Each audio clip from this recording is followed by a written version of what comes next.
গণ-অভ্যুত্থান যেখানে ঘটল সেখানে আইনশৃঙ্খলা বাহিনীরকে যেভাবে ব্যবহার করা হয়েছে সেখানে তাদেরকে জনসাধারণের সেবকের পরিবর্তে তার মুখোমুখি দাঁড় করিয়ে দেওয়া হয়েছে।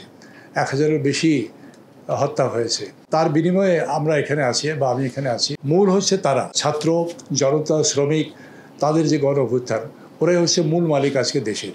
তাদের দাবি হচ্ছে সংস্কার এবং তারা যেসব জায়গায় দাবি করছে সেই সব জায়গাতেই সেই সব ক্ষেত্রেই তো দেখা যাচ্ছে সর্বক্ষেত্রেই এই সংস্কারের প্রয়োজন। সংস্কার এটি চলমান প্রক্রিয়া। 15-16 বছর হয়তো এটা স্তব্ধ হয়েছিল।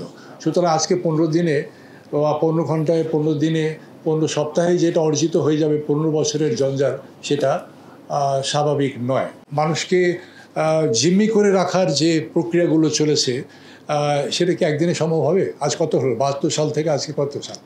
আজকে 51 বছর, আমরা 52 বছর আজকে আমাদের সার্বভৌমত্ব আমরা অর্জন করেছি। সংবিধান নিয়ে আমাদের আলোচনা হচ্ছে, তারপরে আরও অন্যান্য বিষয়গুলো নিয়ে আলোচনা হচ্ছে, আইনগুলো নিয়ে আলোচনা হচ্ছে, তারপরে রেগুলেশনগুলো নিয়ে আলোচনা হচ্ছে, রেগুলেটরি একটা কমিশন করা যায় কিনা সেটা নিয়ে আলোচনা হচ্ছে। আমাদের ফেরত যেতে হবে, যে ছাত্র জনতার কাছেই যেতে হবে, তাদের কাছ থেকেই দাবিটা আসতে হবে যে তারা কোন পদ্ধতিতে চায়। তারা কি এই সংবিধানকে অ্যাব্রোগেট করে দিতে চায়, নতুন সংবিধান চায়, নাকি পুরনো সংবিধানকে সংস্কার করে, আমূল সংস্কার করে অ্যামেন্ডমেন্টের মাধ্যমে করতে চায়?